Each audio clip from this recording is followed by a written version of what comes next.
ଆରେ ସୁରେଶ, ତୁ କ'ଣ କହୁଥିଲୁ ଯେ? ହଁ ସାର୍, ବର୍ଷା କବିତା ପଢ଼େଇ ବୁଝେଇଦେବା ପାଇଁ ଆପଣ ଯେଉଁ କହିଥିଲେ। ଓ ଆଚ୍ଛା ଆଚ୍ଛା, ଠିକ୍ ଅଛି। ବର୍ଷା କବିତା ପଢ଼ିଦେବା, ତାର ପ୍ରତ୍ୟେକଟି ଧାଡ଼ିର ଅର୍ଥ ବୁଝିନେବା ଏବଂ ପ୍ରଶ୍ନ ଉତ୍ତର ଆଲୋଚନା ମଧ୍ୟ ଆଜି କରିଦେବା। ହଉ ଠିକ୍ ଅଛି, ଚାଲ ଆମେ ବର୍ଷା କବିତା ଆରମ୍ଭ କରିଦେବା।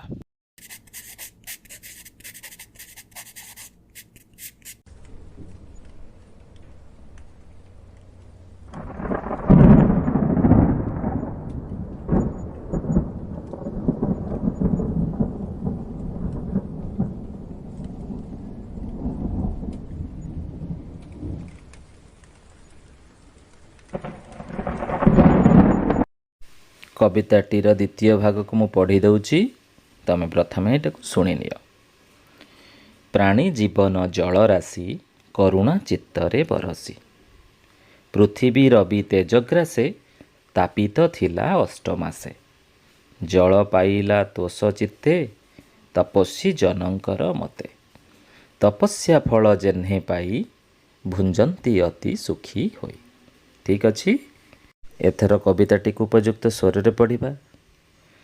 ପ୍ରାଣୀ ଜୀବନ ଜଳରାଶି, କରୁଣା ଚିତ୍ତରେ ବରସି। ପୃଥିବୀ ରବି ତେଜଗ୍ରାସେ, ତାପିତ ଥିଲା ଅଷ୍ଟମାସେ। ଜଳ ପାଇଲା ତୋଷ ଚିତ୍ତେ, ତପସ୍ୱୀ ଜନଙ୍କର ମତେ। ତପସ୍ୟା ଫଳ ଯେହ୍ନେ ପାଇ, ଭୁଞ୍ଜନ୍ତି ଅତି ସୁଖୀ ହୋଇ। ବୁଝିହେଲା? ଏଥର କବିତାଟିକୁ ପ୍ରତ୍ୟେକ ପାଦକୁ ଆମେ ଅର୍ଥପୂର୍ଣ୍ଣ ଭାବରେ ଆଲୋଚନା କରିବା ଏବଂ ତାହାର କ'ଣ ବିଶେଷତ୍ୱ ରହିଛି, ବର୍ଷା ଋତୁ ସମୟରେ କ'ଣ କ'ଣ ପ୍ରାଣୀକୂଳମାନଙ୍କ ସହିତ ଘଟିଥାଏ, ପୃଥିବୀ ପୃଷ୍ଠରେ କ'ଣ ଘଟିଥାଏ, ସେ ସମ୍ବନ୍ଧୀୟ ଆଲୋଚନା କରିବା। ଆସ ତାହେଲେ ପ୍ରତ୍ୟେକଟି ପାଦକୁ ଆମେ ଆଲୋଚନା କରିବା। ପାଦରେ ଅଛି ପ୍ରାଣୀ ଜୀବନ ଜଳରାଶି, କରୁଣା ଚିତ୍ତରେ ବରସି। ଏଠି କ'ଣ ବୁଝିବା ନା, ଏଇ ମର୍ତ୍ତ୍ୟମଣ୍ଡଳରେ ସମସ୍ତ ପ୍ରାଣୀକୂଳଙ୍କର, ସମସ୍ତ ଜୀବଜଗତର ତାର ମୂଳ ହେଉଛି, ଆଧାର ହେଉଛି ବା ଜୀବନ ହେଉଛି ଜଳରାଶି। ଅର୍ଥାତ୍ ଜଳ ବିନା ଜୀବନ ଅସମ୍ଭବ।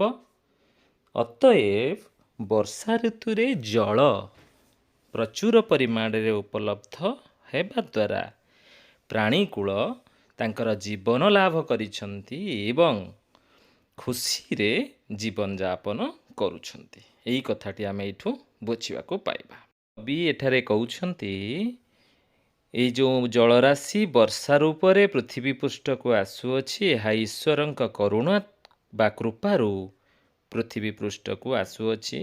ଯେଉଁ ଜଳରାଶି ଏ ପୃଥିବୀ ପୃଷ୍ଠରେ ଥିବା ପ୍ରାଣୀକୂଳର ଜୀବନ ସଦୃଶ ଅଟେ। ଏଠାରେ ସେ ଭଗବାନଙ୍କର ଅପାର କରୁଣାକୁ ସମ୍ମାନ ଜ୍ଞାପନ କରିଛନ୍ତି।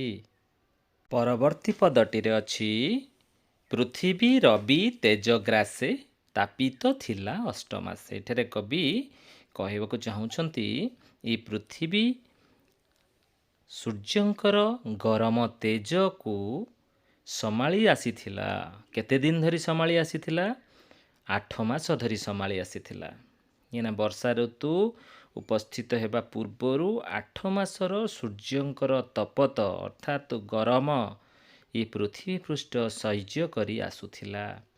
ତାପରେ ବର୍ଷା ଆସିଗଲା, ଫଳରେ ସେମାନେ ପୃଥିବୀ ପୃଷ୍ଠରେ, ସେମାନେ ଅର୍ଥାତ୍ କେଉଁମାନେ? ପୃଥିବୀ ପୃଷ୍ଠରେ ଥିବା ଜୀବଜଗତ ସନ୍ତୁଷ୍ଟି ଲାଭ କଲେ। ପରବର୍ତ୍ତୀ ପଦରେ କବି କହିଛନ୍ତି, ଜଳ ପାଇଲା ତୋଷ ଚିତ୍ତେ, ତପସ୍ୱୀ ଜନଙ୍କର ମତେ। ପୃଥିବୀ ପୃଷ୍ଠରେ ଯେଉଁ ଜଳ ବର୍ଷା ଜଳ ଆକାରରେ ପହଞ୍ଚିଲା, ତାହା ଛୋଟିଆ କଥା ନୁହେଁ ବୋଲି କବି ଏଠାରେ କହିଛନ୍ତି। ଯେଉଁ ଜଳକୁ ସେମାନେ ସନ୍ତୁଷ୍ଟ ମନରେ ଗ୍ରହଣ କରୁଛନ୍ତି, ତାହା ତପସ୍ୟା ଲବ୍ଧ ଜଳ ବୋଲି कवि एठारे वर्णना करिसंती सते जेमती 8 मासर दीर्घ तपस्या परे वर्षा ऋतुर विराजमान पृथ्वी पृष्ठरे होइअछि एवं एही वर्षा जल 8 मासर गरम असह्य गरमକୁ ଦୂରେଇ ଦେଇଛି ଏବଂ ସମଗ୍ର ପୃଥିବୀବାସୀ ଆନନ୍ଦରେ ବର୍ଷା ଜଳକୁ ଗ୍ରହଣ କରିବାରେ ଲାଗିଛନ୍ତି। ପରବର୍ତ୍ତୀ ପଦରେ ରହିଛି ତପସ୍ୟା ଫଳ ଯେହ୍ନେ ପାଇ ଭୁଞ୍ଜନ୍ତି ଅତି ସୁଖୀ ହୋଇ। ଏଇ ପୃଥିବୀ ପୃଷ୍ଠର ସମସ୍ତ ପ୍ରାଣୀକୁଳ ଉଦ୍ଭିଦ ଜଗତ ସମସ୍ତେ ଏଇ ଜଳକୁ ପ୍ରସାଦ ସମ ପାଉଛନ୍ତି ଅର୍ଥାତ୍ ଏଇ ଜଳକୁ ପାଇ ସନ୍ତୁଷ୍ଟି ଲାଭ କରୁଛନ୍ତି। ଜଳକୁ ଭୁଞ୍ଜନ କରୁଛନ୍ତି ଅର୍ଥାତ୍ ପାନ କରୁଛନ୍ତି।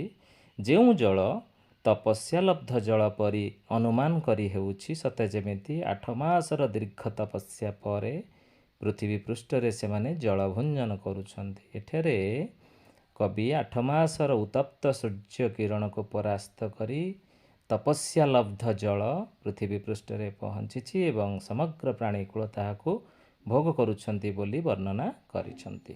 ହେଲା, ଏଥର ଆମେ ପ୍ରଶ୍ନ ଉତ୍ତର ପର୍ଯ୍ୟାୟକୁ ଯିବା। ପ୍ରଥମ ପ୍ରଶ୍ନଟି ହେଉଛି ସକଳ ପ୍ରାଣୀଙ୍କର ଜୀବନ ସହ କାହାକୁ ତୁଳନା କରାଯାଇଛି? ଉତ୍ତର ଜଳକୁ ତୁଳନା କରାଯାଇଛି। ବୁଝିହେଲା?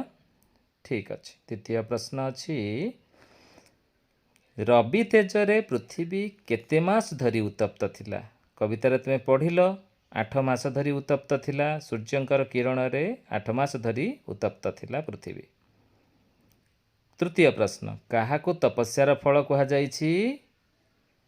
ଏଇ ବର୍ଷା ଜଳକୁ ତପସ୍ୟାର ଫଳ କୁହାଯାଇଛି।